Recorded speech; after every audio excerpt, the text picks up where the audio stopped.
Good morning, and welcome to another episode of Ridiculous. Here we are again. So this is our real-time investing show where you get to follow along as we show you how to dig through some stocks and look for money-making opportunities. All the tools we use here are absolutely free, so anyone can do this and do exactly what we're doing necessarily. All it needs the internet, and you're good to go. As always, this isn't investment advice. This is for entertainment, maybe some education. So do all your own work. We could be right. We could be wrong. We might make mistakes. Nothing here is guaranteed. So take that for what it is. All right. So last time we kind of came across this company, really small company called Good Times Restaurants. GTIM is the ticker, and its market cap's 31 million. Doesn't trade a ton per day. But the thing that really caught our attention was that during the pandemic, their sales basically didn't dip. Like this. 2019, 110 million, 2020, 109 million. So like literally in the midst of the pandemic, sales were rock solid, which was crazy. So we thought we would take a closer look, and sales has grown for this company pretty much every year. So sales has been growing consistently last decade. This is not a new company. Um, their big brands, this Bad Daddy's Burger, this Bad Daddy's brand, and they also have some other brands, but Bad Daddy's is the big one that generates most of the revenue. They also have a Good Times Burger, the Good Times restaurant brand as well. Hence the name of the company.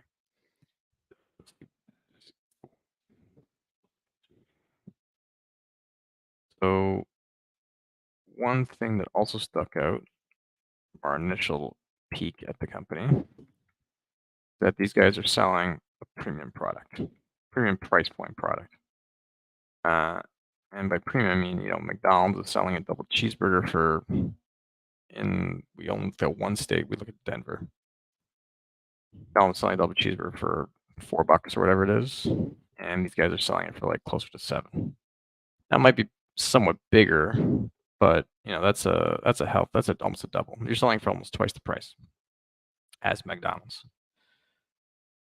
The natural question is, how can a company that's selling at twice the price of McDonald's, not that McDonald's is necessarily the gold standard of restaurants, but for comparable burgers for a competitive edge, it's not a bad choice.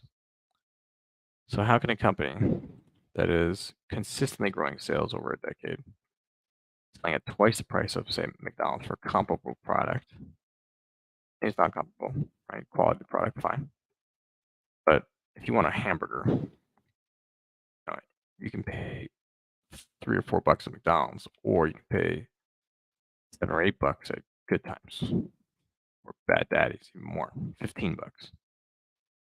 So you're choosing as a customer to pay a substantial premium, and despite that premium, the company has been growing throughout the entire pandemic, a time when restaurants were literally closed. Their sales basically didn't take any hit whatsoever. So that caught our attention. And usually, when we see stuff like that, it's something out of the ordinary that you're not expecting. You should take a closer look. You should be a little curious as to on how are they doing? How are they doing it? At the very least, you should try to understand how they're doing it. The very answer might just simply be that customers really like product enough they're willing to pay a significant premium to comparable burger restaurants, or at least McDonald's. So, this is one of those ones where we want to sort of take a look, numbers, see what see, and maybe the answer is we can't figure it out, but we're willing to spend a little extra time on the name just to see if there's anything that if we're missing something really obvious as to why this company is so well, not trading at significant premium valuation. Like you're talking $31 million market cap, and the company's doing $150 million, maybe $200 million in sales. Like it is like depending. Obviously, profits matter for sure, but you're also got to consider the fact that they've been growing. So if you get a company that if you can continue, and it's burgers, like they're not selling or chicken sandwich, like they're selling food, right? So it's not like they've invented some new fangled whatever. They're selling burgers that chicken sandwiches and experience that people really like. Want to pay for it. And importantly, the balance sheet is really clean. Not a lot of outside of leases, which you would obviously expect for having a restaurant company. There's basically no debt, and they got cash on the books. Like they got cash on the books, basically no debt. So their accountants look legit. That's another thing. If you see something that's so wildly out of character, like a restaurant company that grows well through the pandemic, in addition just to trying to figure out what are they doing right, you also got to ask yourself. It's not to suggest this company's doing it, but you got to ask yourself: are they doing something wrong? Meaning, are the numbers made up? Are they they make up some of the numbers, or is there some sort of accounting trickery that's going on to say, okay, it's weird, right? Restaurants are closed, sales don't change. How do you do it? Well, that's what we're trying to find out. And as long as so one of the things you want to definitely check is the accountant. So the accountant, who's the accountant? Are they a legitimate accounting firm? Are they a pipsqueak that nobody's heard of? And this is the bravest client, and they can, the client can push them around. Everyone sort of besmirches the accountants, the auditors, until there's something wrong. Something wrong happens, and then they go, "Oh, why didn't the audit pick it up?" Well, anyway, all right. So, and they've been buying back stock.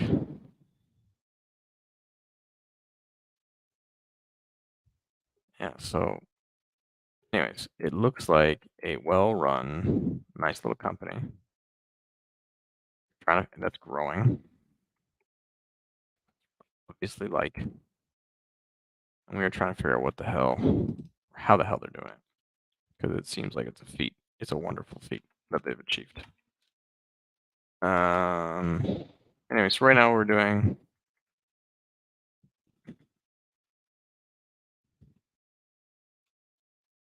Right now we're just sort of starting with gathering some numbers,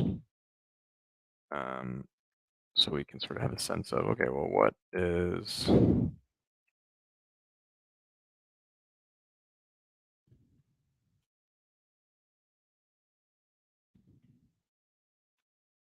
So we just want to have a general sense of what is the company been doing, because it's easy to look at the very high level, but you still got to kind of check out. Okay, what's the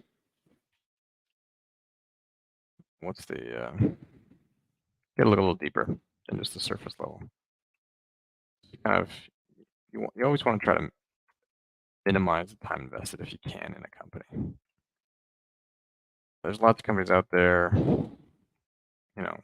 there's lots of reasons why a company is not worthy of purchase. So, and in general, most companies are not worthy of purchase.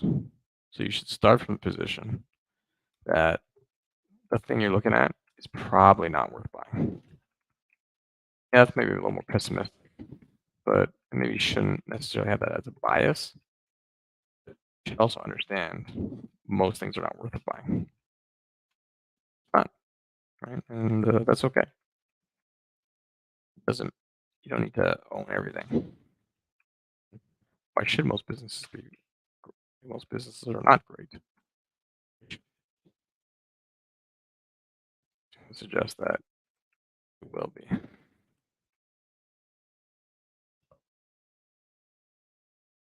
That's what we're doing. We're just kind of going through and trying to see if we can gather some basic data over time and try to put all that together and try to see if we can at least extract some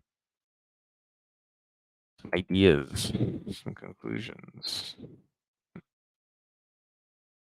And the other thing is, most of the restaurants they have are owned restaurants, so they own the restaurant itself.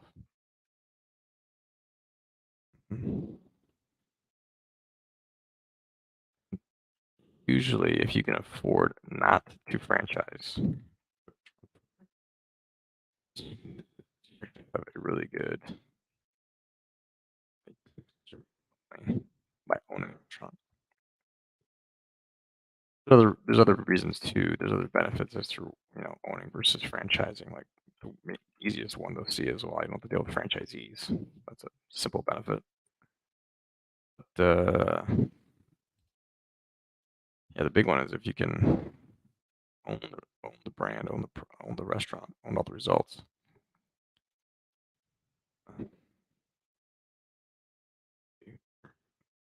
Way than you should. Problem is you grow slowly, but with a company like this, product, chances are you grow slowly anyways. It's just, anyways, who knows? Lots of reasons, but also one of the things you want to try to figure out. And hopefully we can come up with something.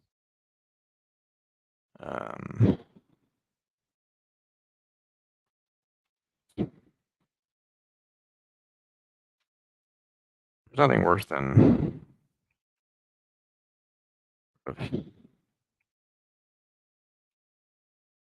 finding something. Well, not nothing worse, but it really, really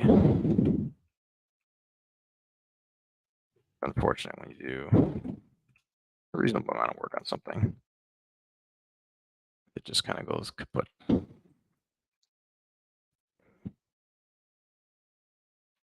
Good thing for restaurants is that there's lots of available data around like metrics. So what percentage of sales is food costs? What percentage of sales is revenue or is rent, is labor, et cetera, et cetera, et cetera. Right? And you can see what the best in class, or at least the ones with the most clout, McDonald's, Chipotle, right? The big restaurant chains, what are they paying? What are they paying for rent? They're paying for the labor costs as a portion. And that is typically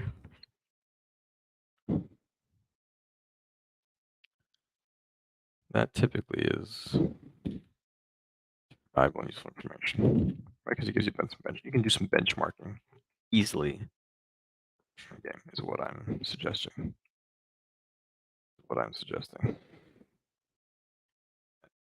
Investor benefit.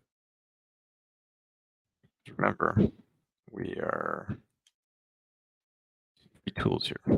So, what can you do? Just internet, computer, your brain, and your experience and your creativity. Right? What can you create? That is what we're trying to, we're sort of trying to demonstrate. And which means you're going to see a lot of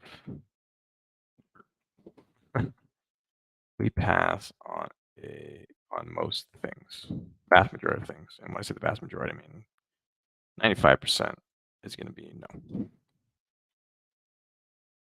Getting to know takes a lot of work, and more importantly, a lot of yeses to make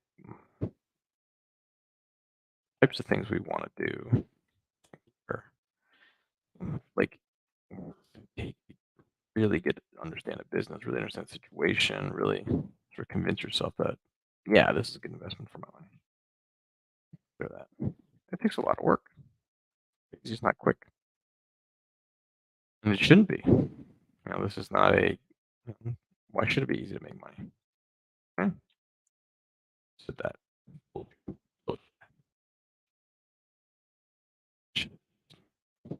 You gotta work. You gotta work at it.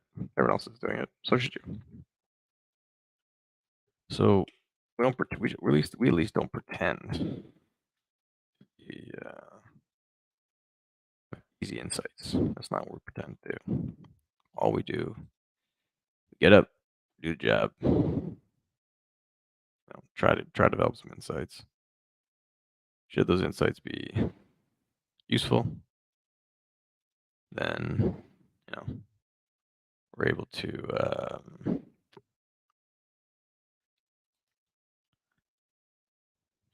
we're able to figure it out.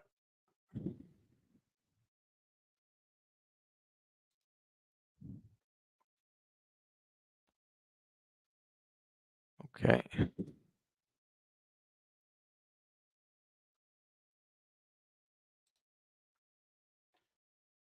Alrighty.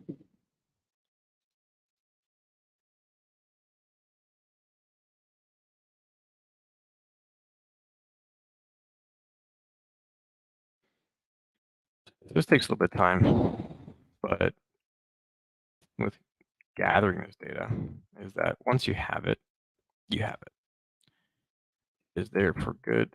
And if you ever come back to the company, assuming you don't delete your file, then the work is never wasted permanently, right? It's not like it's just thrown in the garbage. If you're selecting companies that, at least on the surface, seem reasonable prospects, then chances are, as long as you've seen enough where it goes, okay,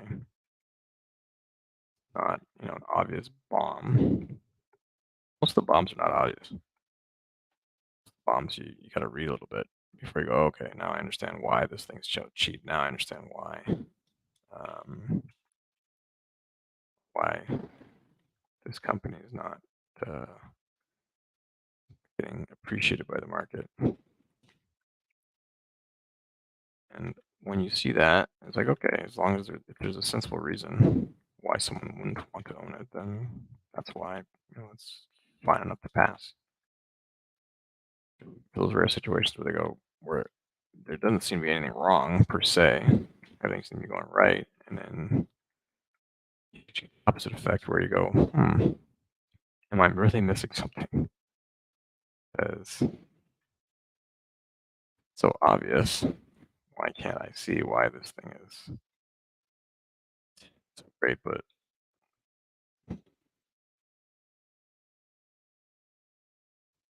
it's getting it it's just due.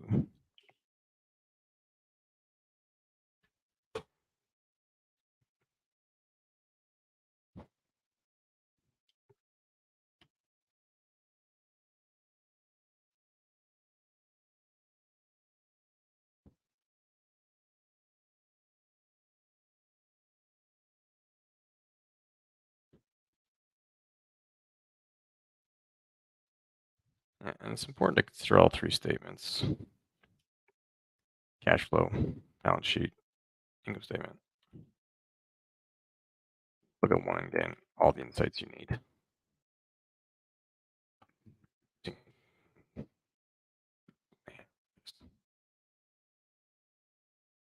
you gotta look.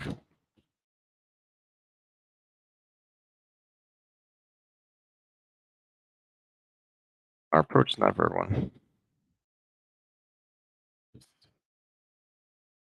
And it takes longer, it's more work, but we try to that reduce our error rate. Losing money is so detrimental to long-term compounding. Moving money around is so detrimental to you don't want to have to move money around. What you want is to be able to buy something. Growth. Right? Think about it. Why would you want to buy an investment and then like a month later or whatever, sell it? You sell this work. What you want to have happen is you can buy the said investment and then it's going to power itself forward.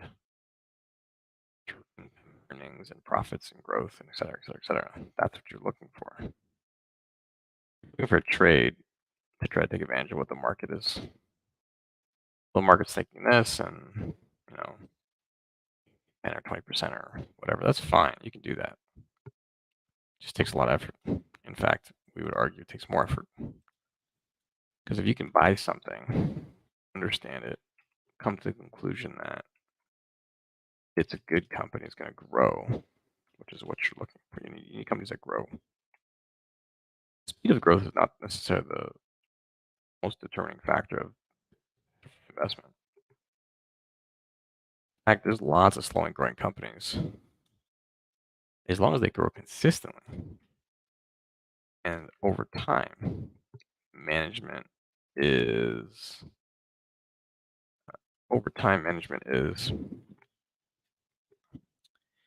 able to, allocate the capital correctly, right? A company that makes money, well, a couple criteria here, right? You need a company that makes money. You need a company that, when they make money, they keep the money for the benefit of shareholders. That's kind of the important part. And just have a company that makes a lot of money, that grows over time. It's got to make money, and then it's got to keep the wealth, and that could be investing in more growth, just banking it, reducing share count, paying dividends, something. You as a shareholder, there's a lot of tumblers block, right, to line up. That grows, become that's profitable. A company that is, management that's going to allocate capital, spend the money correctly. Correctly being, do they choose profitable growth avenues? Do they plan where they're going to spend that money?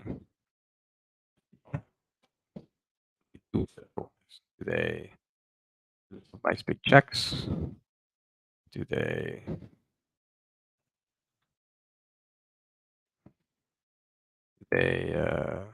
buy back stock?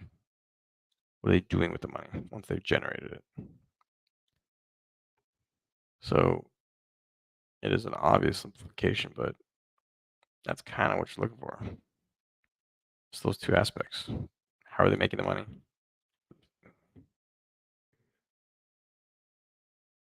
As long as you as an investor can determine that you're going to benefit from those activities based on what management's doing. Last component, again, there's another, not just that easy. Price. So if the company's making a lot of money, management shareholder friendly and allocating the money correctly, then you got to say, okay, well, if I buy at this price, what am I going to get as a return at current prices? The answer is, if it's too expensive, then You can't do it. That's it. You just can't do it. So, or you got to wait. That's probably, that's the better. Once you've found a company, you're like, okay, I like this company. Good, management's good. They're doing the right things. They're growing. They're going to continue to grow. Um, you got to wait for the price to come into your strike zone. That's the full cycle.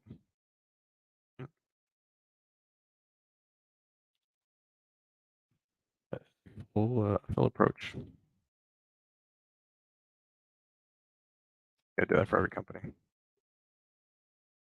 Round and round the merry-go-round.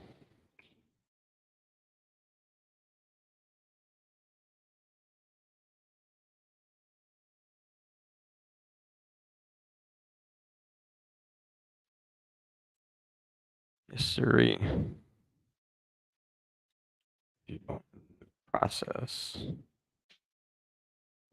the game.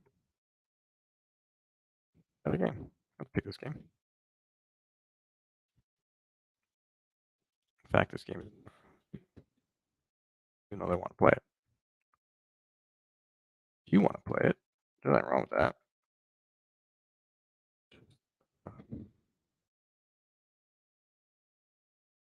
Play it in a way that the odds in your favor.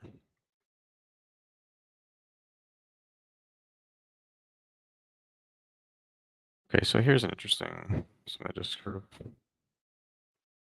shoot up. 2014, they had about 6 million.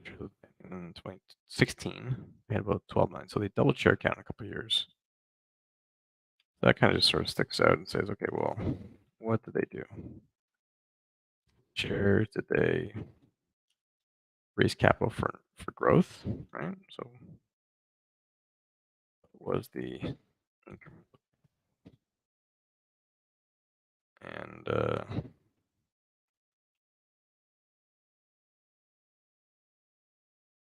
looks to be that they issued shares to buy a brand, which might have been the Bad Daddy's brand.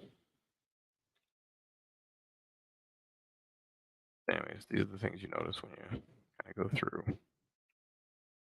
numbers.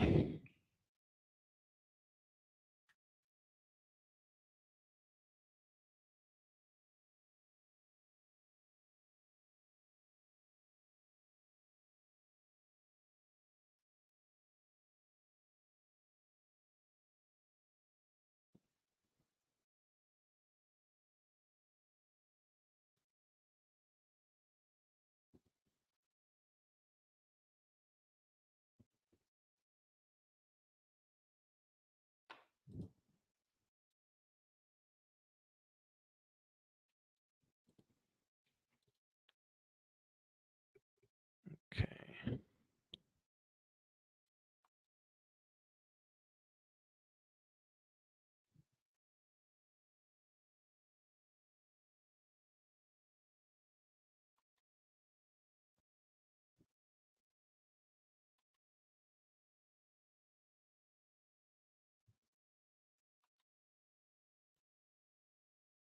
All right.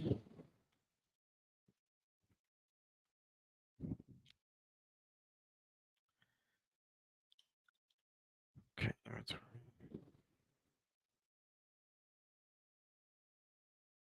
Restaurants in general should have negative working capital.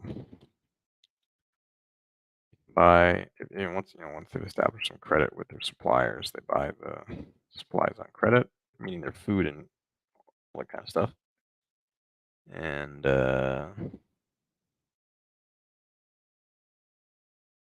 then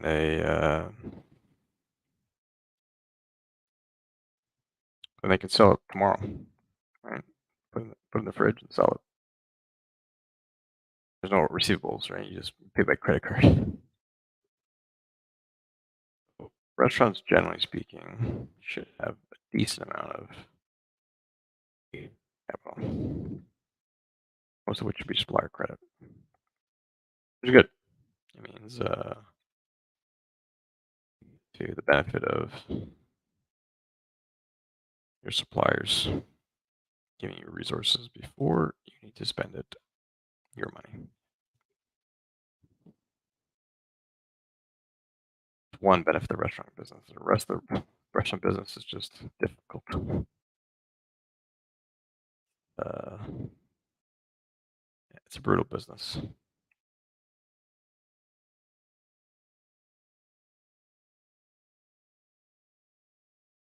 It's a brutal, brutal business. Margins are just so low. It's just so difficult to make a dollar. And there's just it's high, very high fixed cost, right? It's very high fixed cost that just way. You got your rent, if you got your people. If no one shows up today, you're still paying salaries. If customers don't walk in the door. And there's also just an enormous amount of competition. There's not no barriers to entry in the restaurant business, but super high. Anyone can make a restaurant of anything. Food, you get a restaurant. Hole in the wall, rent, and have a kitchen business. Even some, I think, apps now or some services now where people can be home cooks and start that way, build the following, and then they can your kitchen home and sell food.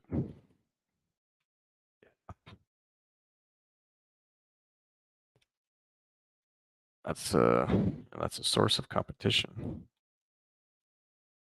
It's not a huge source of competition, but dollars for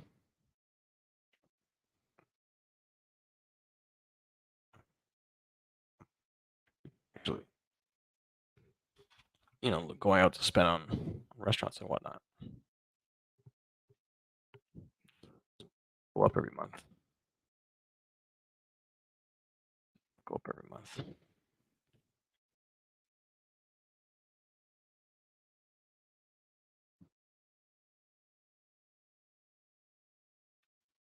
Almost done this, and then we're gonna see what we can see.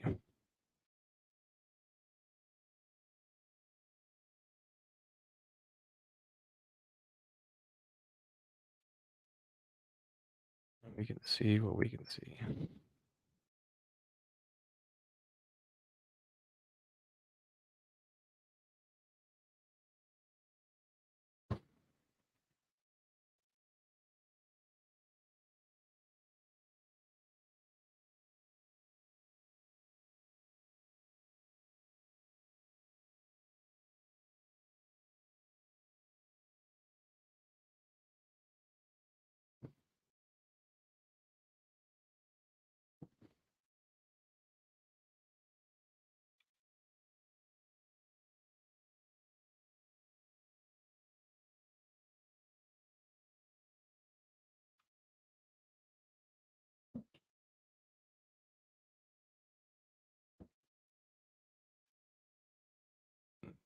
Sounds right. So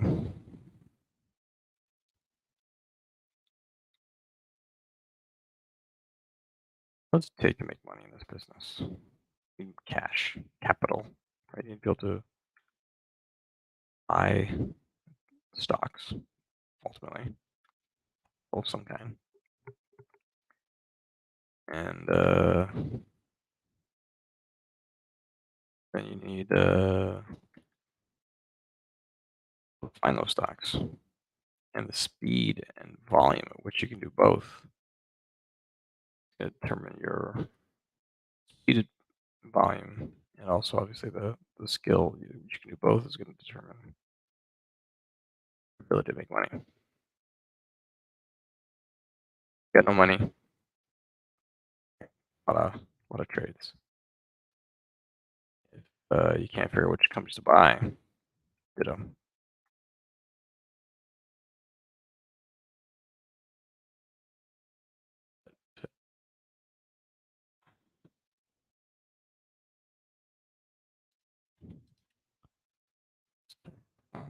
Location. Okay, so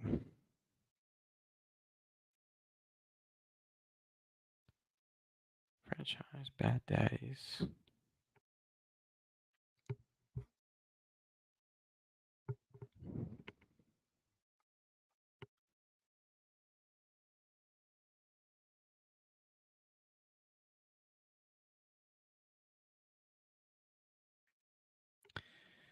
So the base of the business is Colorado. In 20, this is 2013. 2013. Currently operate and franchise a total of 38 restaurants. So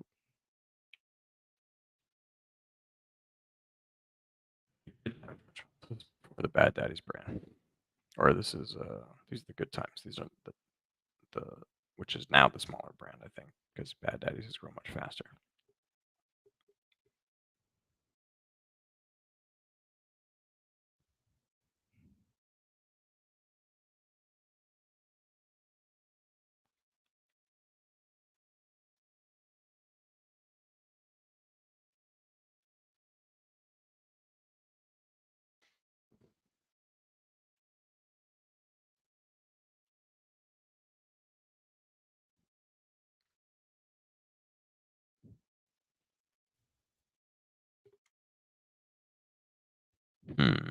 Well, they don't break it down.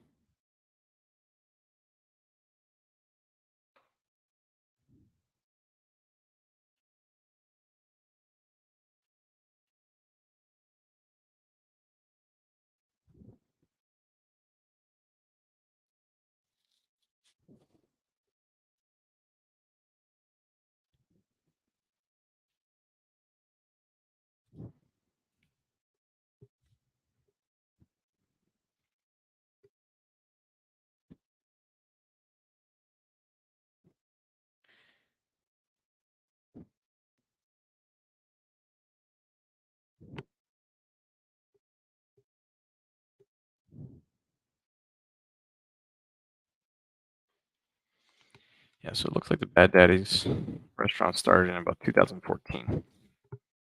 I got 40 of them.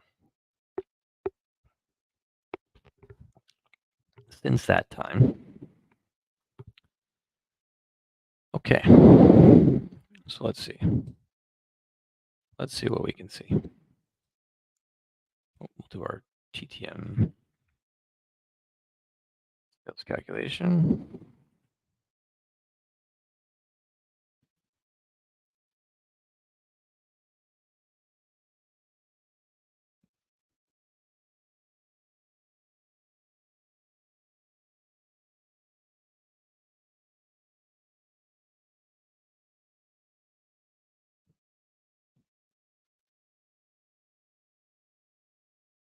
So when was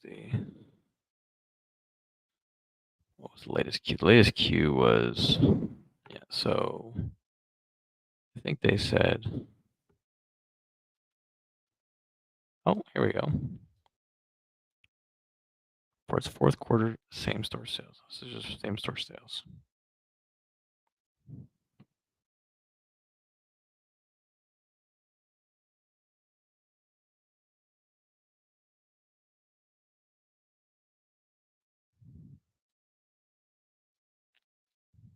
Yeah.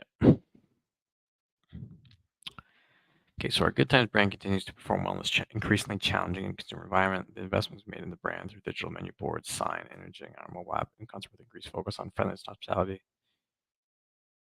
have enabled Good Times to continue its streak of positive sales performance. Bad Daddy's saw worsening declines throughout the quarter as we experienced broad-based reduction in traffic, increased check management, i.e., customers are spending less. Our management is fiercely focused on delivering value against their brand position in a market that's increasing discounting activity to drive a turnaround in sales and traffic. So we're extremely encouraged by our sales results. Our new Bad Daddy's in Madison, Alabama. It opened in August. Average system weekly sales are trending 50% higher than our overall system average. Okay, so it looks like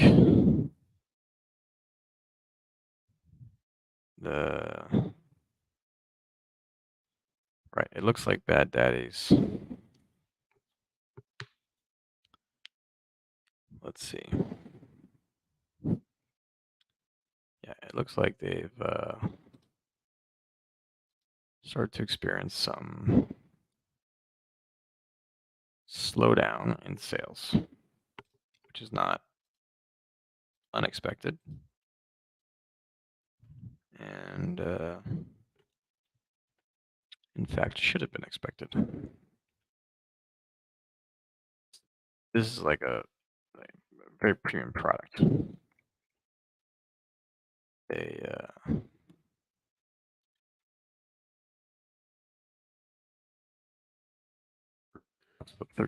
A Bad Day is like 15 sandwich.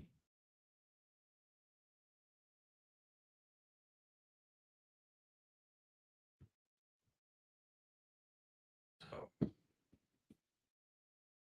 is not the cheap option. That is for sure. All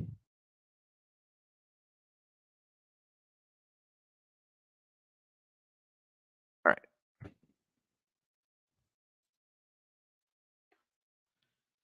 Okay. Let's see what we can see.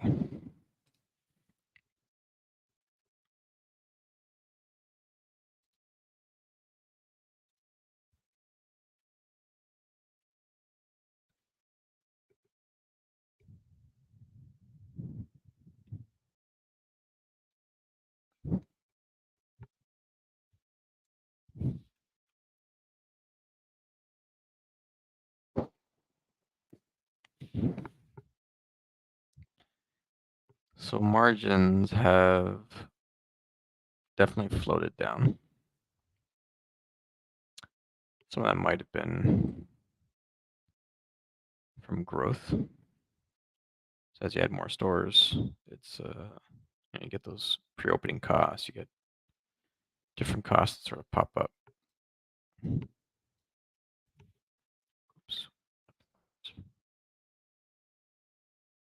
Got some numbers.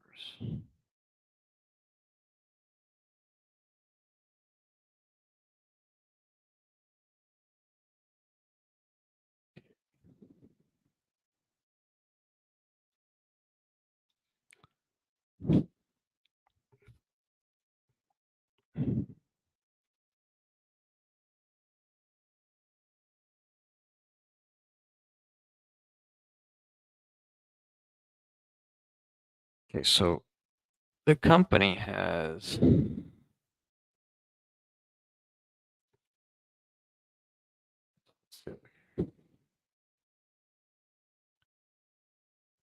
over time, they've definitely generated cash. All that cash has been invested in CapEx, which is new stores, which is totally reasonable. Also, too, as you grow a restaurant chain, restaurants need to be renovated, right? So you can't just build it once and leave it there forever. So there's a CapEx cycle within restaurants themselves. Another reason why it's a tough business. Equipment breaks down, et cetera, et cetera. So you do need to you definitely do need to be careful when looking at CapEx and just assuming there's a cyclical nature to CapEx in restaurants and it grows over time. as you add more stores, your capital is going to grow, right? Because you're going to have to do renovations, you're going to do all this kind of stuff. So they're buying back stock. They are okay. They got to pay their non-controlling interest. Fine. I also thought they paid a dividend, but let's just take another look.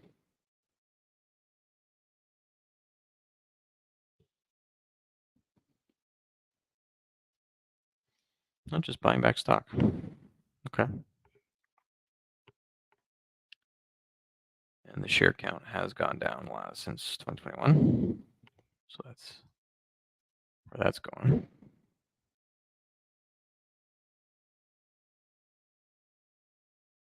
So they don't pay dividends. I guess Yahoo Finance counts maybe stock buyback as dividends. Who knows? All right. So what can we see? Margins have trended down, and we suspect that is of cost inflation. In 2023, so they've had I would say spotty profitability. But the actual profitability would have to be looked at a little bit more closely. Because some of those like costs or like impairment of long-lived assets. What's that? What is that about? What do they scrap? Right? Gain on restaurant sale. Obviously, that's not going to continue. Litigation contingencies, right? Like, what are you getting sued for? And by who? Right? Are your franchisees? There's a few of them, but are they suing you? Right? That's so. These other income expenses, gain on debt extinguishment. So in 2021, $18 million of income, $12 million came from extinguishing debt. Not what you hope to see. But remember, it's a $30 million market cap. 30 million. So even if you as a company, like 2021 looks relatively clean, right? No weird stuff, exception of this extinguishment. There's some interest expense, fine. But basically, you generated $7 million, $6.5 million pre-tax. So with the exception of this gain on extinguishment, $6.5 million pre-tax, assuming normal tax rate, that's like $5 million in net income on a $30 million market cap. I'm talking like 17% yield on income. And cash flow roughly mirrors that, roughly.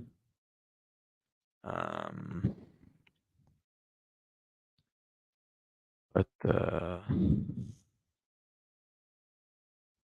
yeah, cash flow approximately mirrors that.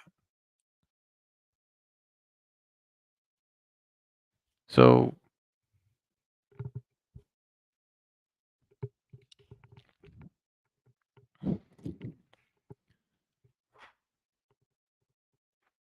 it's a business that it is profitable. All right.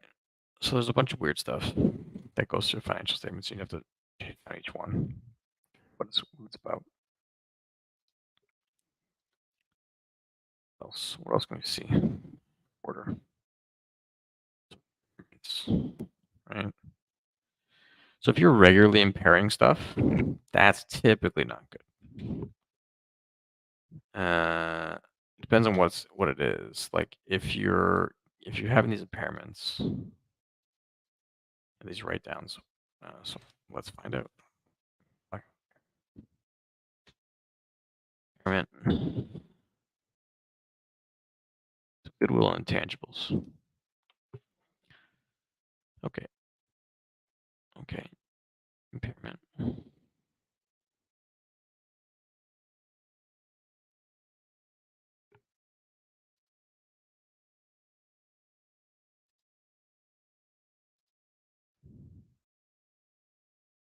Impairment of long-lived assets. Here we go. And trademarks.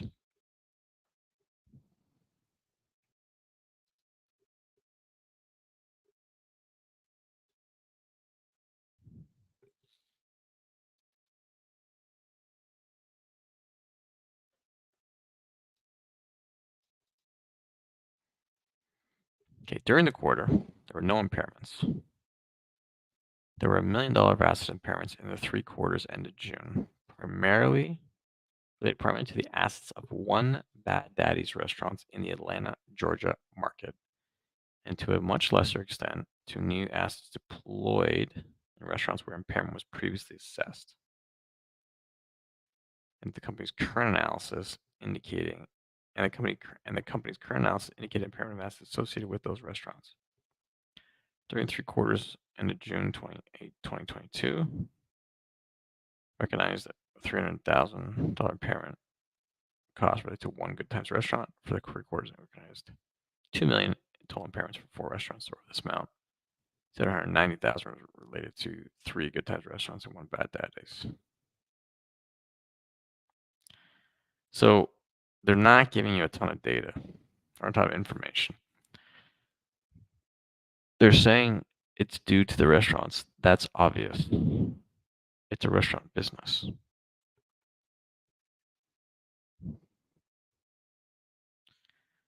So they did say,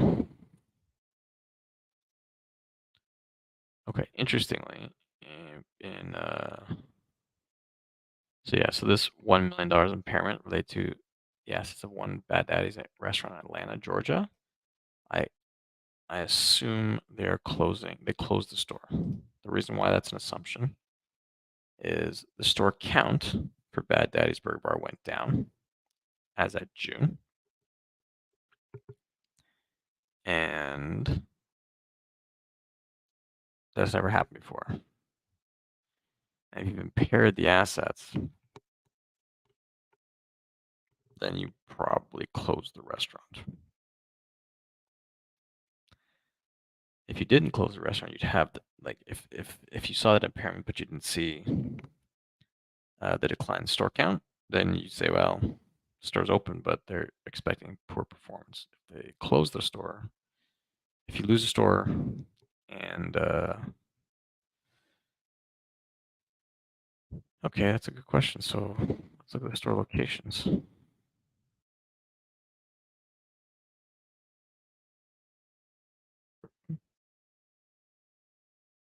Georgia. So where does the store get shut down? Colorado. Interesting. Okay.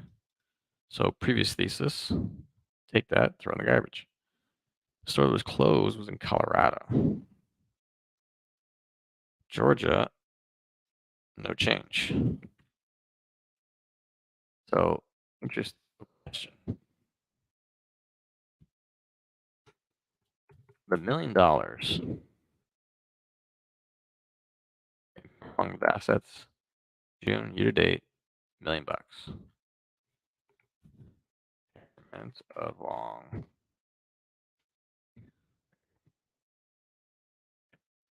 It's $1 million. Primarily to the assets of one Big Daddy's restaurant in Atlanta, Georgia. So we were speculating that the reason for the impairment was that the store had closed and maybe they had to shut down or reduce the value of the assets. And maybe for their accounting, they classified this as impairment versus loss on disposal equipment or something. Who knows, right? We've seen all kinds of weird nomenclature. But the restaurant in Georgia, there's the same amount of restaurants in Georgia. They closed one in Colorado.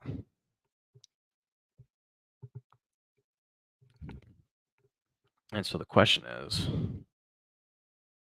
how did they determine, or what was the cause of the determination that you had to write down $1 million of the assets? It's $1 million, right? So like, how much do these stores cost? Let's say construction.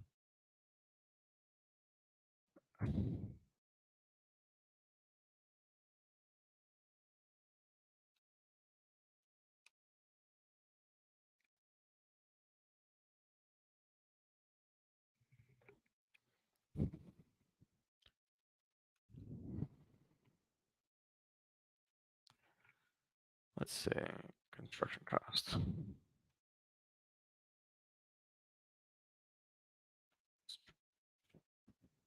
Oh, we can spell now.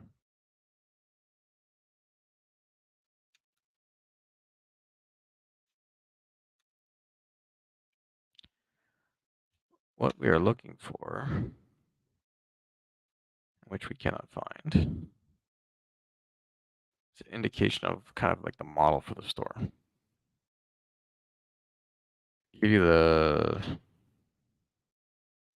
sort of the average sales per week, average sales per square foot, average unit volume, right, in good times. What we would like to know is how much it costs to build one of these things. Because you impaired the store for $1 million of the assets, but you didn't shut down the store. Think about that. You wrote down something, but what something? But you still have the store. What got written down? And how do they determine it was $1 million?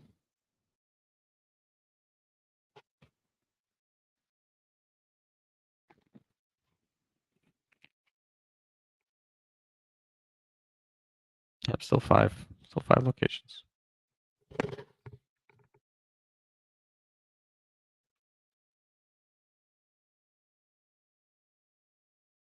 All right. So something to be looked at. So yeah, so when you're looking at the sort of the high level metrics, like this is the kind of stuff you got to look at, right?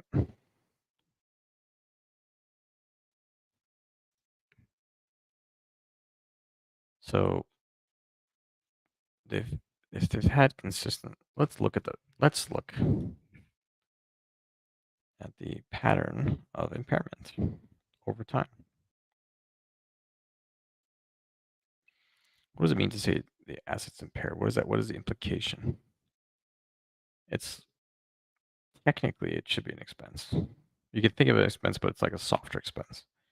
You spend money today, some time passes, a couple of years or whatever, and then you impair the assets, meaning that you write them down. The reason you write them down is because they're not worth as much. Yeah, David. Right? So we review our long-lived assets, including land, property, plant, and equipment, for impairment when there are factors that indicate that the carrying amount of an asset may not be recoverable. We assess recovery of assets at the individual restaurant level and typically include an analysis of historical cash flows, future operating plans, cash flow projections, and assessing whether indicators of impairment. Recoverability of assets to be held and used is measured by comparing the net book value of the assets of an individual restaurant to the fair value of those assets. So this recoverability, you're basically saying, what is it worth on the books versus fair value, which is essentially, or should be, what I can sell it for. Or if you're not planning to sell the restaurant, also what you can operate it for. So if you have, let's say you open a restaurant, spend $2 million. If all of a sudden now you don't expect to get at least $2 million back, you expect to get $1 million back, then those assets are no longer worth it. If you can't sell them for $2 million, then it's no longer worth it again. And so this concept is that you are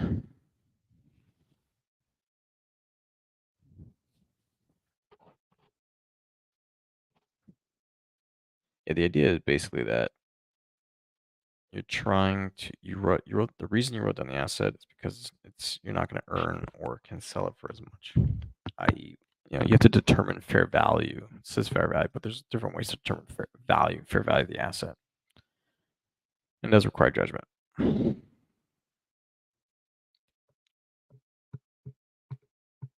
Okay.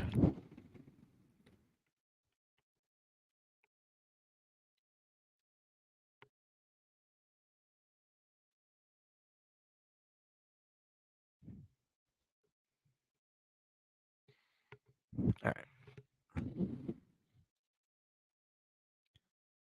Let's see.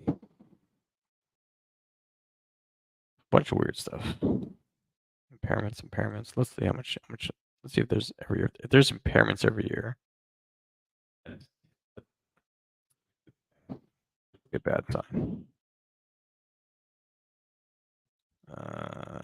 Impairment. 3.4 million.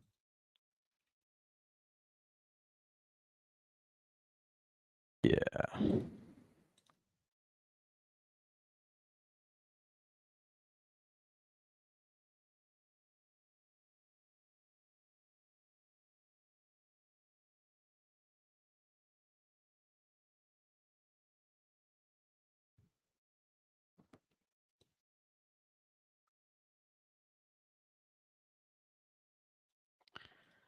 All right, so let's see what we can see.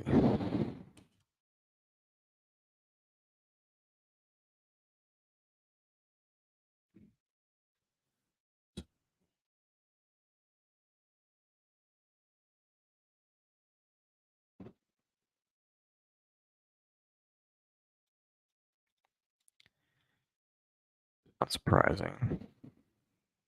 They wrote stuff down. Not surprising.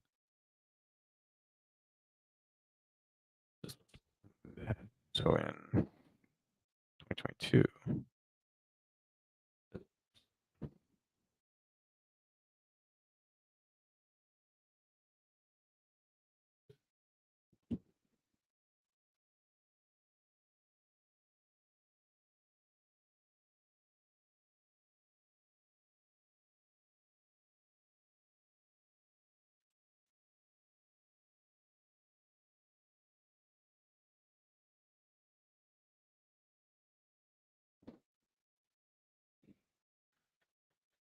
twenty thirteen, 2012.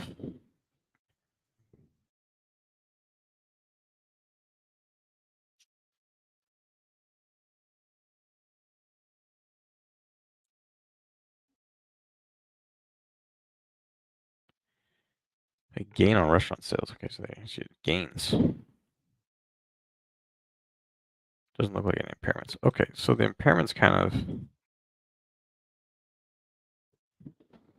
So 2019, 2020, they impaired some assets. And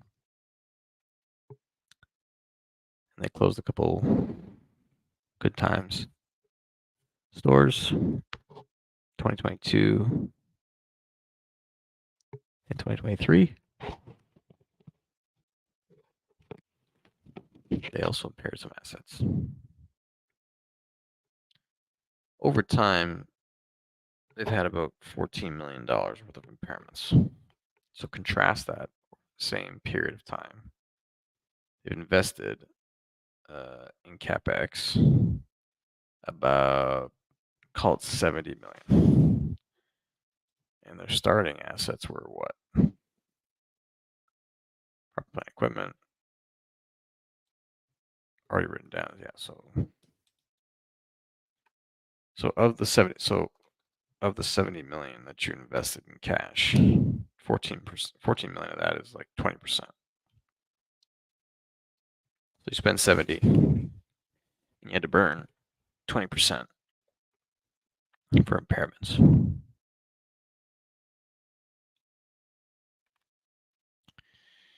Yeah, so this is the one where, so that's a bad sign, right? It's not like it's a deal breaker, but certainly it's a bad sign.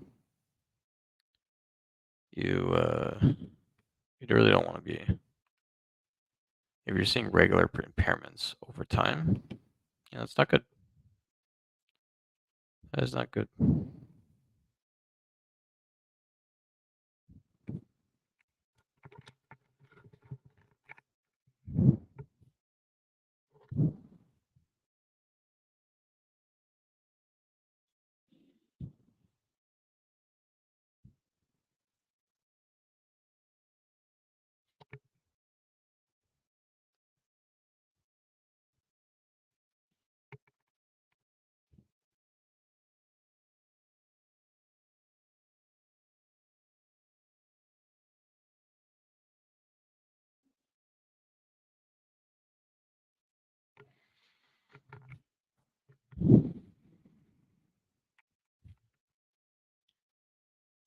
Okay. All right. So you kind of bucket the risks, right? So you guys say, okay, so far we have a couple of risks. We have the fact that they keep writing down these assets, and it's not been every single year, but since 2019, it's pretty much been, with the exception of 2021, pretty much all the write down has come since 2019, and which is somewhat understandable. Like obviously, the pandemic like hit a lot of companies really hard.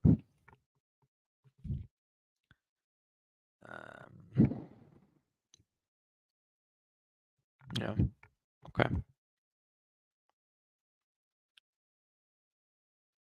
Okay.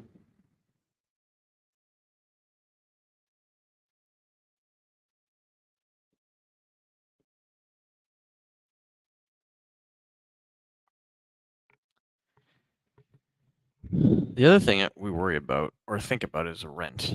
So they pay around 8% of gross revenue in rent. Rent represents about 8% of gross revenue. Or their occupancy costs. We assume that's all the rent.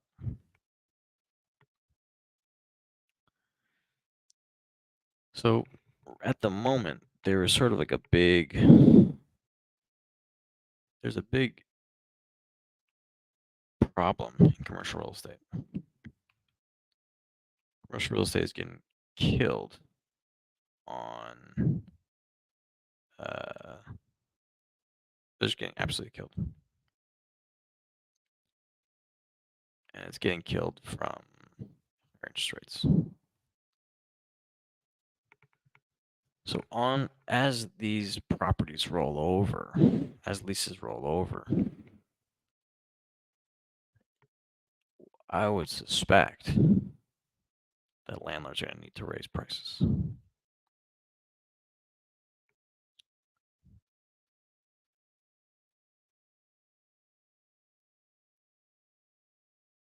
Now, if we look at their leases, here they are. Initial lease terms range from 10 to 20 years, most of which include renewal options of 10 to 15 years. This is generally the minimum of the non-cancel period or lease term, including the renewal option, which is reasonably certain of being exercised with term 20. Okay.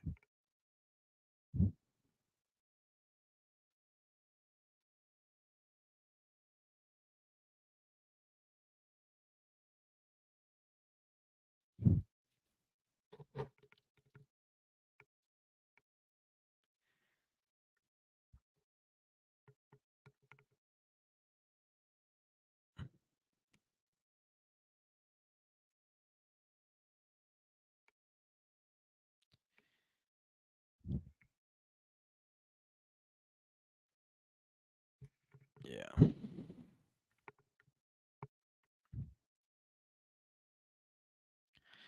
There's also been a change, of course, in the way that lease accounting is happening. So all these lease obligations and right of use assets and so on and so forth, which makes it irritating to look at lease costs.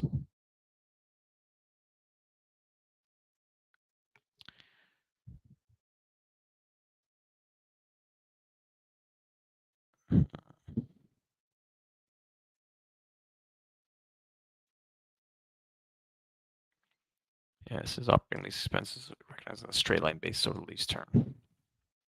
So straight line rent. Which means if you have rising rents over time, your current income, so let's say you have day one, and you have this, and you do operating lease expense straight line, but the lease itself, typically it's going to go up every year, or over some. If you have a 10-year lease, the rent's going up. You straight line that, which means a portion of the rent in your income statement is not cash rent. It's a sort of the amortization of this.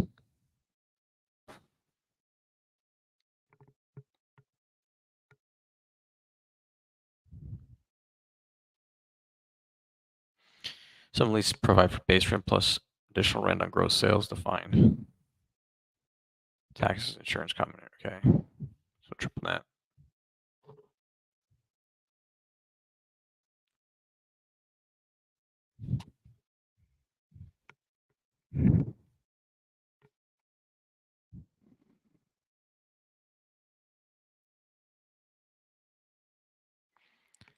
Provide for continued rent on a percentage of sales greater than a specified target amounts.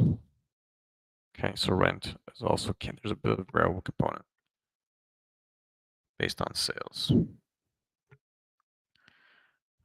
Right.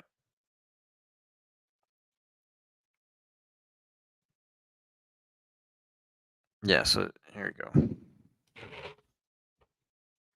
Some subleasing, I'm fine.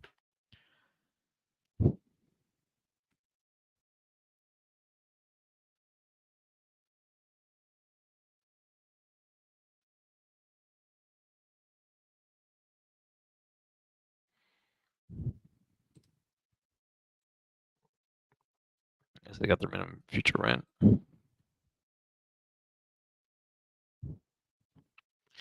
Yeah, so the weighted average remaining term, lease term, is 8 years. So most of the stores, so your rent should be okay. You should have okay rent. But obviously your food costs are going up too. Okay, so let's look at food costs. So food and packaging costs as a percentage of sales. It is rising, definitely. So in 2019 and 2020, in 2019 and 2020, food packaging was about 29% of sales. Now it's 31% of sales. Now, while 2% change doesn't sound like a lot, remember, net income is not substantial here, and you have 2% on $140 million in sales. Right, you're talking close to $3 million on a company with a market cap of $30 million. So it's penny business, right? It's a penny business, and if they've been raising menu prices, that also means that despite the rise of menu prices, food cost inflation has grown even faster. Like contrast that with payroll and occupancy and other employee benefits. 2019, 2020, it was about 37, 36% of sales. Now it's 34%. So it's gone the opposite direction. That's fluctuated over time. I suspect that they had to maybe use more labor during the pandemic. But either way, looks like labor over time, they've been able to keep it around 34% of sales.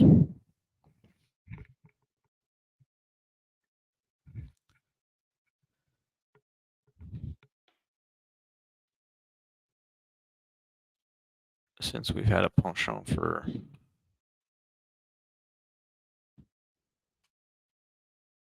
or let's see, Chipotle. What is Chipotle? Chipotle. Small food stores. There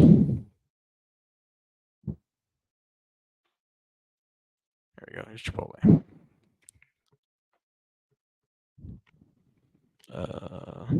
Annual filings. Here we go, 2023. Let's take a look.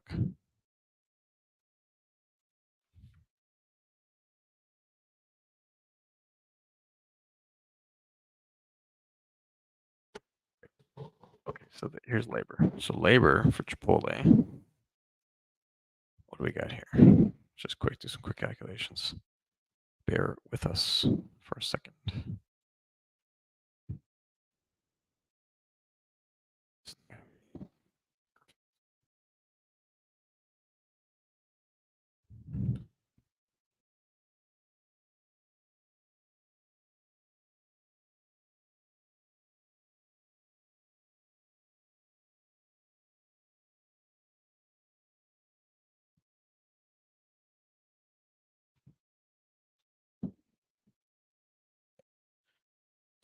Here's an excellent point. Okay, so good times, average labor about 34%. Chipotle has average labor around 26% over the last 3 years. Now, obviously, there's a difference. Chipotle is fast casual, and Big Daddy's, where they're getting most of their restaurant, I think it's more of a sit down service. So let's see here. But yeah.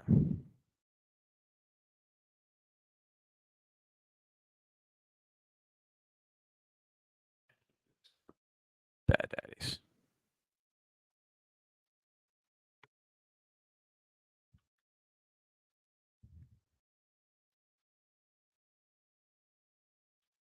Full service. Dining. Small box. Better burger concept. Right? Scratch cooking.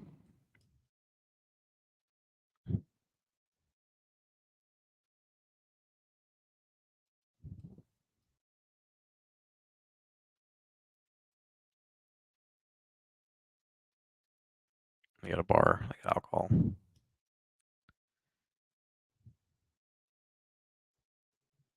Yeah. So it's like a little, right? So it's sit down, right? We can't parse out the sales for or labor for Good Times, which would be more comparable to something like a Chipotle. But the average check here at Good Times is 14.17. What's the average check at Chipotle? Average.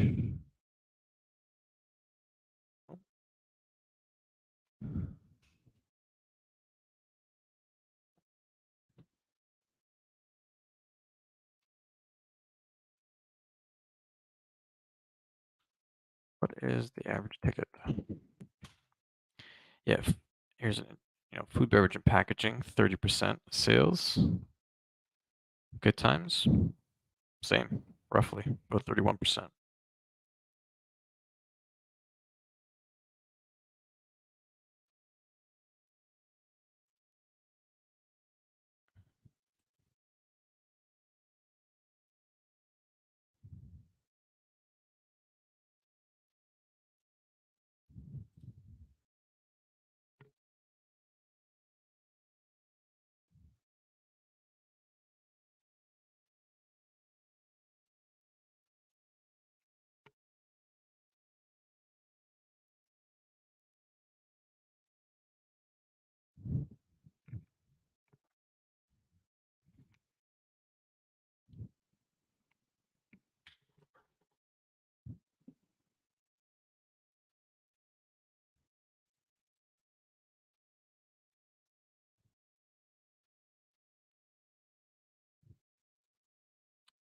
Don't give you the average check.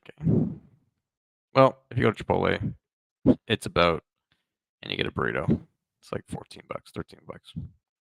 Roughly the same. Anyway, so clearly, something like a Chipotle, you're way ahead on your labor cost. Like way ahead. It's not even close. And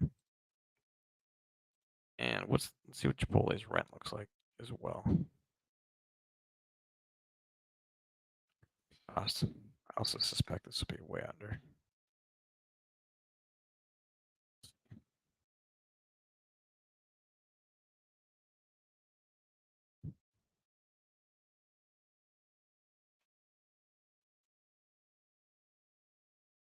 Occupancy cost. Yeah, so Chipotle, if you look at something like Chipotle just as a comparative point, it's only one comparative point, and it's not a great one because this is this Bad Daddy's is probably a little more sit down. It's got alcohol, etc. In any event, you're getting about 10% margin benefit on occupancy costs, so rent and labor. And that's why it's a substantially better business, roughly speaking.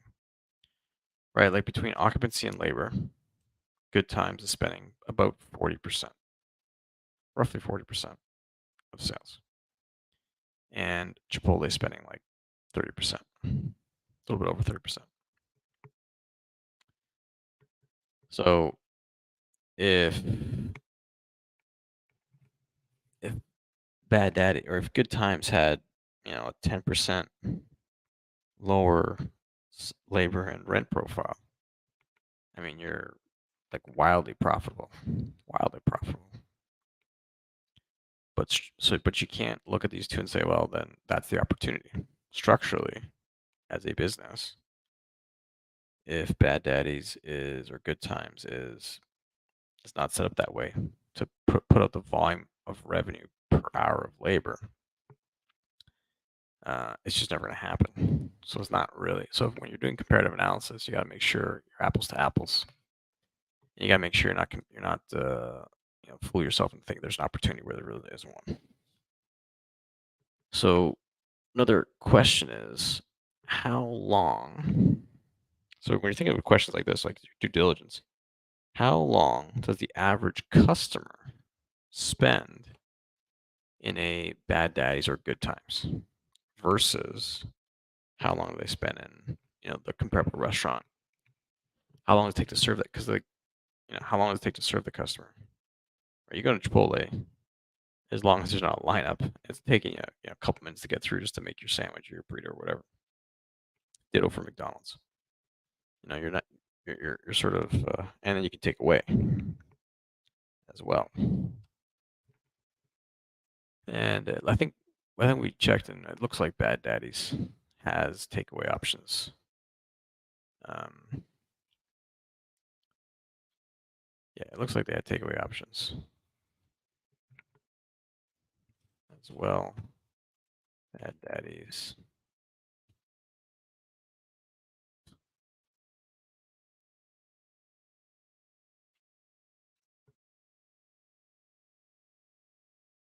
Yeah, so it's like almost sports bar. It kind of looks like the feel of it, like a near sports bar. Food looks good. Maybe give you a stomach ache, but looks delicious. So it's almost like a quasi burger bar. Get it?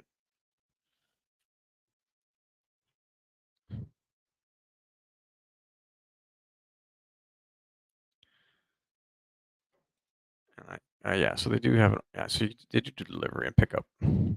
So yeah, but that's kind of that's a huge difference, right? When you're looking at these kind of restaurant concepts. Anyway, so now what's next? Remember, this is just all the thinking that you would otherwise do. So far, what have you done? Nothing crazy. You put together some numbers over time. That's taking a little bit of time. You've asked some basic questions. Hey, what's impairing? Why has the company suffered so much impairment over time? In their assets, right? What's that a proportion? Now you know what you're gonna, and then you got things to look for, right? Where are you gonna spend your time doing due diligence? You looked at the margins, right? Which is just basic calculations. You've looked at the margin and said, okay, food costs are clearly going up. I believe menu prices.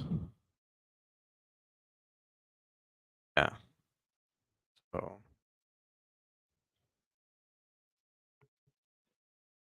there we go. Net revenue.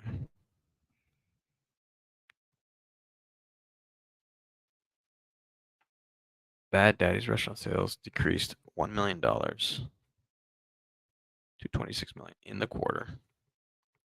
Right. So for the quarter, they're most of the sales. Right. 26 out of so Bad Daddy's sales dropped by $1 million in the quarter, which is a lot year over year. $1 million and change from 27, but 4%. You close the Cherry Creek location and the temporary closure of one restaurant for remodeling. Okay.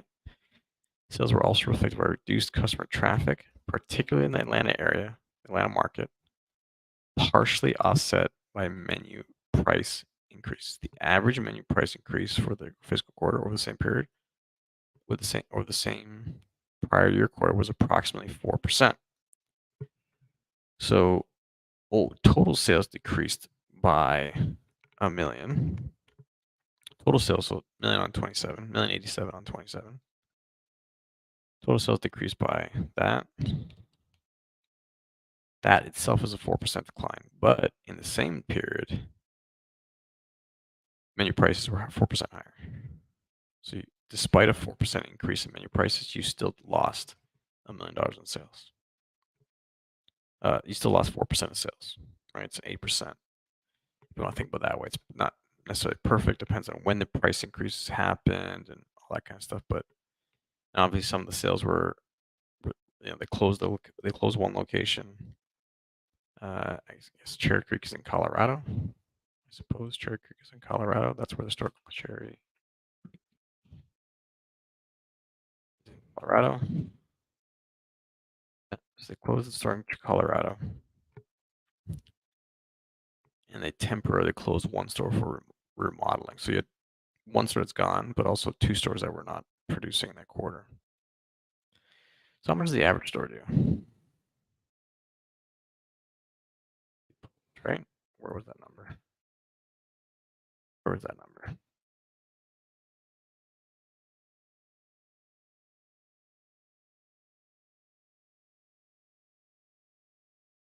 What's the number?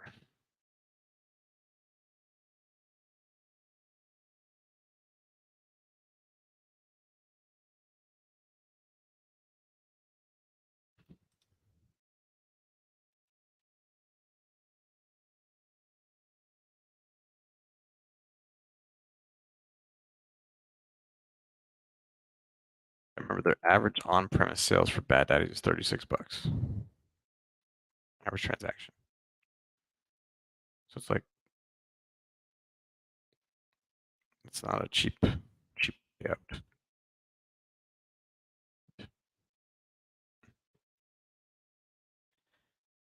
Sales of the Bad Daddy's restaurants, which were open for at least 18 months, averaged 2.6 million. So they averaged 2.6 million.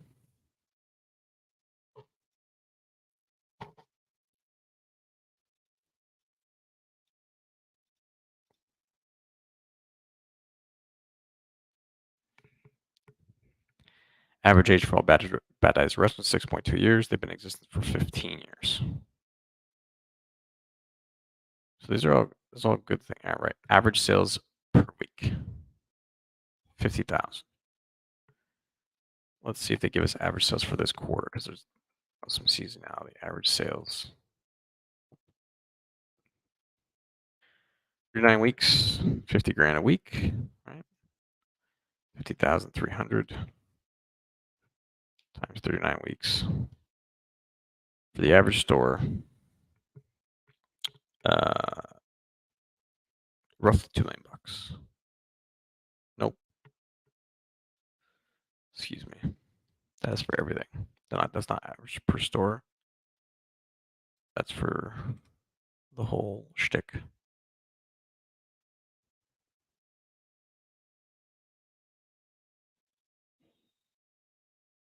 Hold on a second. No, that's correct. 13 weeks. Sorry.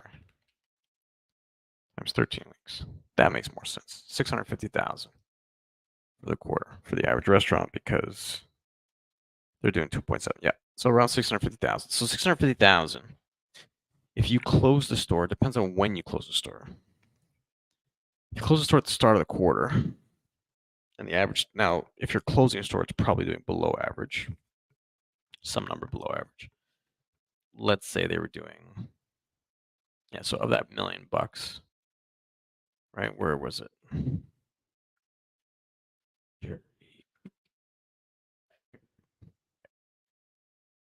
Close Cherry Creek. Cherry Creek location.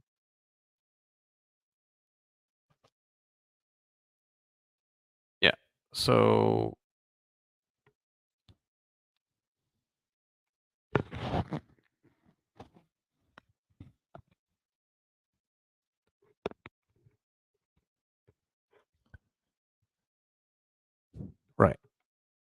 Yeah, so, if the average is doing 650,000 a quarter, and your closing store is probably gonna be below average.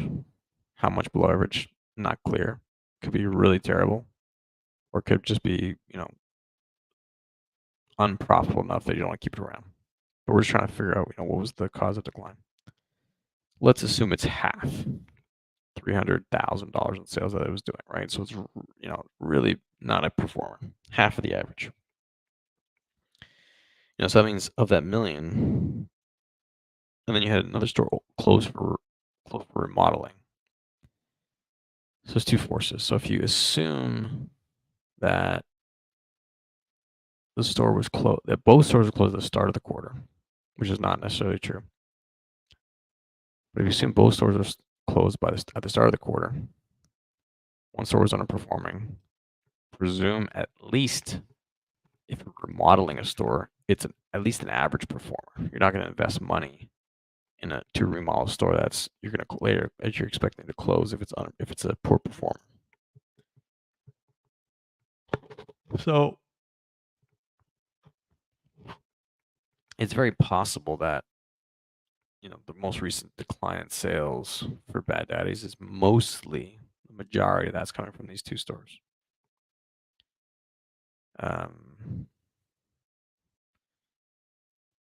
But they also, but don't forget, they also impaired one restaurant in the Atlanta market, and they clearly indicated that sales were also affected by reduced customer traffic.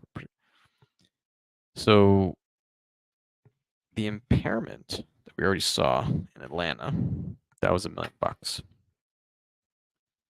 right? Remember that? That was the $1 million. So they impaired, and that was due to the store in Atlanta, but it's not the store they closed. And they also discussed that same-store sales, right? So Big Daddy same-store decreased 1.4% compared to the same 13-week period, driven primarily by weaker traffic, particularly in Atlanta, offset by menu price increases. There were 39 restaurants including the same-store sales base, which is all your stores, basically. So this is one of the things where you have a more stable store base, then you can have, so basically across the board, you get about 1.5% sales. Same store. What? How does that make any sense?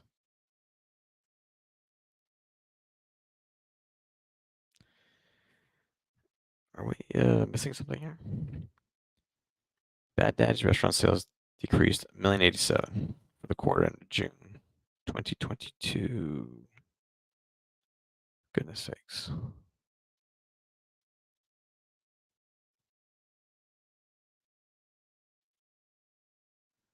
Well, right. This is budget by brand, right? Okay, so thanks, dyslexia. So $1 million decrease from 27 million previous quarter.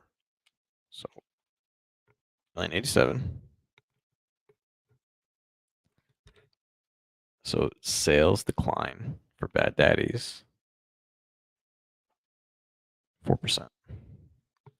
Net revenues decreased 2.4%. Oh, I see here. Bad Daddy's same-store restaurant sales decreased 1.4% during the fiscal quarter compared to the same. So, okay, so this is somewhat confusing and possibly concerning. They are telling you here that revenue decreased by $1 million on 27. That's 4%. That's for Bad Daddy's.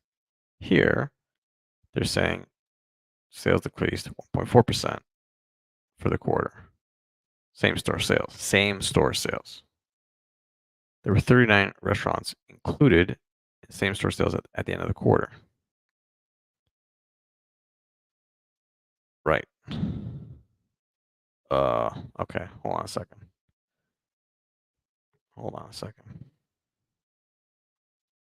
Quarterly filings. Q, probably this one. PDF. How many stores? Okay. Closed one, so maybe Okay. So maybe it's not so crazy.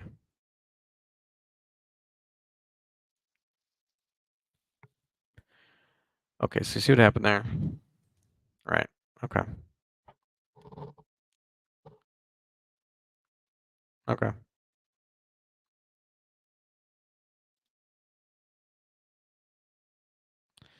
So when did they close that store?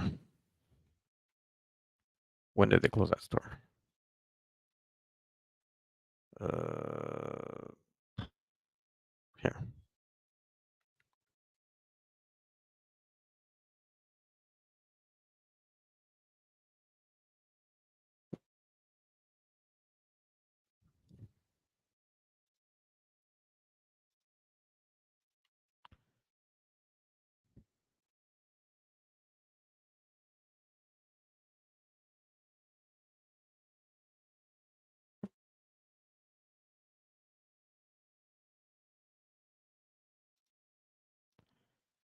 Literally the quarter before.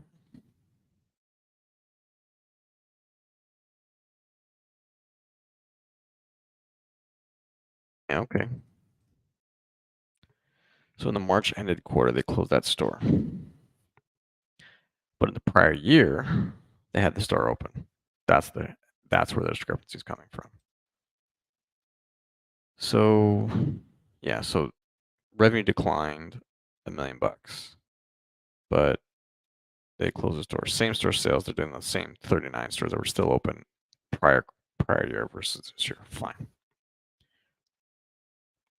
So could we extrapolate?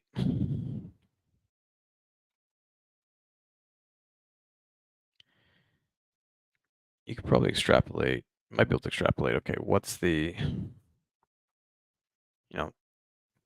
maybe too complicated and probably too analysis weak. Either way, it's probably not the right way to go. Okay. So here, in good times, the average menu price increased by 10%. Wow. Wow, that's a huge increase. They've had to do it.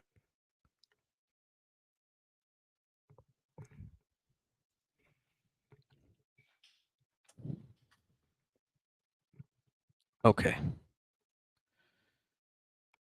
All right. Let's take your head out of the weeds for a second and take a breather. How do we get down this rabbit hole? How do we get down this rabbit hole?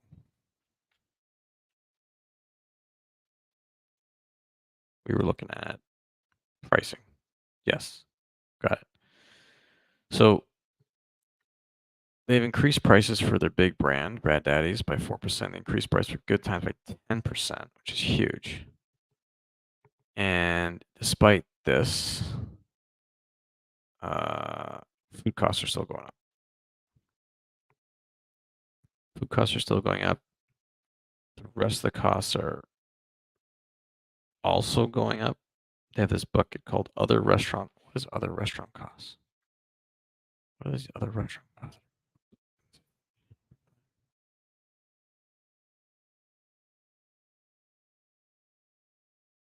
This line, other restaurant operating costs. Other restaurant.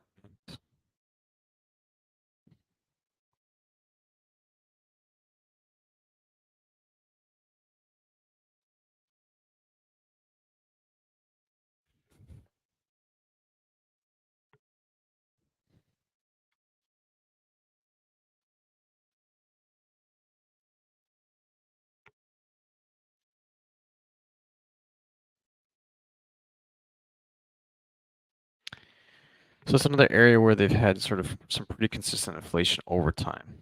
Like as a proportion of revenue, that line of other restaurant operating costs has only gone up, which feels unusual.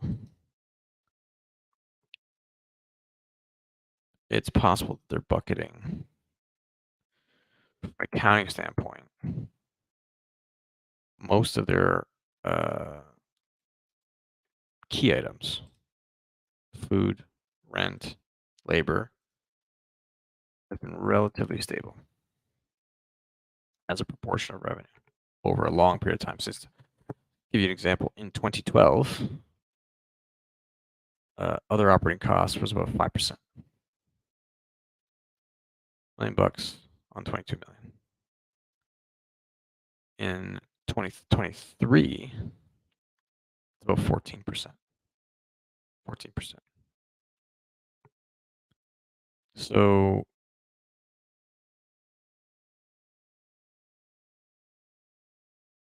fucking 14 million. So the question is, what is going in here? Because it's never gone down. It's only gone up. Despite the increase in sales, despite the increase in menu prices, despite this is going up. So the question would be, what is going in this bucket of cost?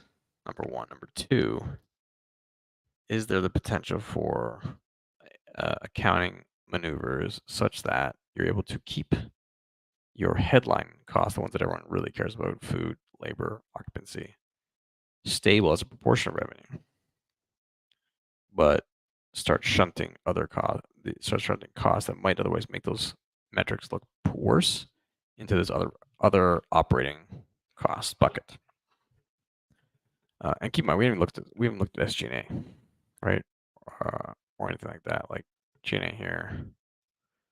That's another one where you should be getting leverage.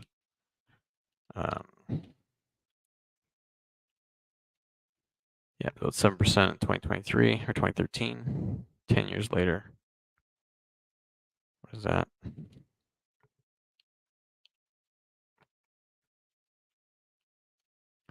Yeah, about 7%. Yeah. So, this is what we would expect is that if you have a model, a restaurant model that is consistent in terms of its productivity, then restaurant level costs, you should be able to, you should be able to maintain that. If it's a good operation, you should see that they would maintain it. More importantly, certain costs like rent or other, you'd expect that or maybe like certain costs, you'd expect them to sort of actually kind of trend down over time as you get leverage, right? You get better deals from suppliers, you get better terms from landlords, you get labor. You probably not, it's probably all minimum wage staff, so you're not going to get away from that, but you may be able to keep it more efficient, or at the very least, maybe you can produce by efficiency, maybe use less labor, or if you're getting the volume of dollars to the restaurant up, then you're as a proportion, labor is going to go down.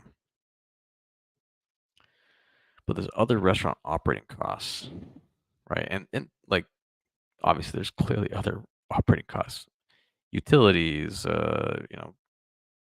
whatever, right? Insurance, blah blah blah, like banking, all kinds of operating costs that needed to run a business at the restaurant level. But those just keep consistently go up as a percentage of revenue, and that's concerning. Concern is that people will focus on the big three costs, but you've had this 10% increase. And maybe have we done this math right or wrong? Maybe we haven't. Looks like we did the math right.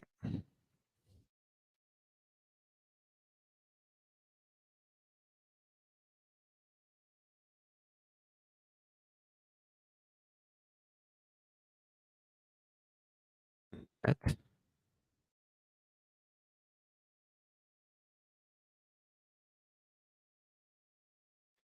And it makes everything else look stable. If you look at the total kind of what we would call OPEX, think of OPEX, food, payroll, rent, and other for restaurants.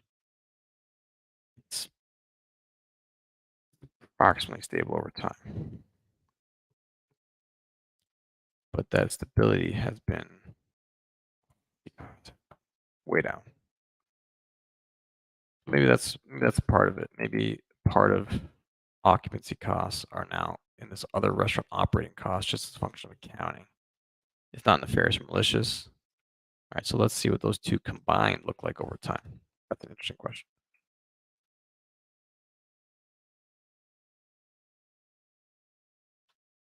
See what these two combined look like over time. It's basically, well, it dipped down to like 16% for a couple number of years and back up to 20%. Anyway, so we think that looks interesting. That's another thing, interesting point you want to have to get your hands around. So what's in that operating cost, that other restaurant operating cost bucket? Why has it changed? Why is it continually going up over time? Has the accounting changed for that? Because if the costs are being moved around, then you're not getting necessarily an accurate picture or an accurate read on what's happening in the business. Okay, so let's sum up for now. Our thoughts. Like the brand. A lot of growth has happened in terms of number of stores.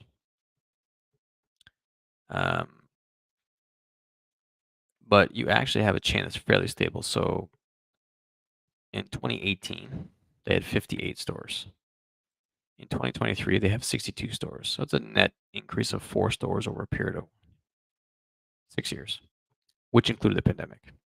However, in 2018, sales were about 100 million. Now they're about 140 million.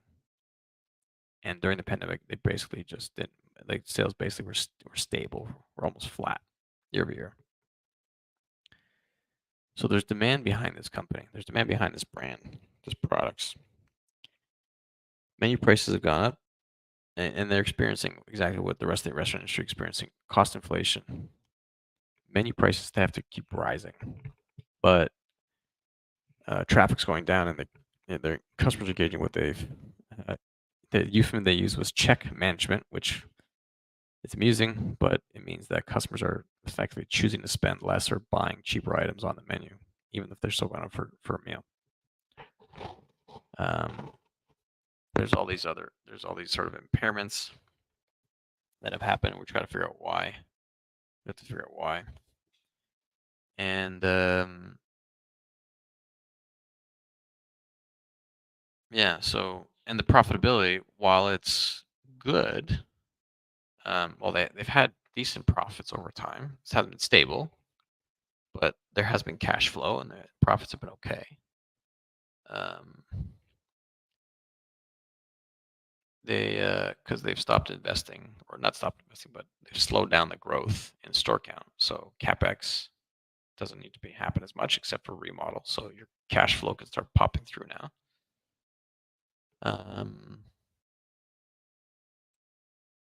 Yeah, like on a $30 million company valuation, producing free cash flow over the last 4 or 5 years, but so about 10% free cash flow yield over the last 5 years on the current valuation. And what they've done with that cash, they've bought back stock, and they've invested in assets, of course, right? But they bought back stock. So what's our summary? Demand for the product has been strong. Sales are going up without large increase in store count, and they've been able to get pricing power because they've been able to raise menu prices. Valuation is not crazy, at the very least. They do have some red flags around the impairments we have to check into around these sort of some of their expense items looking a little wonky over time. And they seem to have good discipline on capital. Balance sheet is relatively clean. Like, look, there's like basically no debt. So, here in June, $4 million, $3 million in cash, $3-4 million in cash, no debt. Right? Leases, of course, you're gonna have leases. It's a restaurant. No debt. So balance sheet is clean. Be great if there's more cash, but balance sheet is clean. And they're producing somewhere in the order of, call it $3 million. Maybe even if you exclude 2019 when they had a bigger investment in stores. If you look at the last since 2020, it's averaging about $4 million in free cash flow. They're always gonna have capex. Free cash flow, $4 million average on $30 million market cap. Uh, yeah. So things to think about. This is what you're gonna think about. So we're done for the today. Probably pick this up tomorrow once we have a ponder and think about what's next for the company. But thanks for tuning in. We'll see you next time.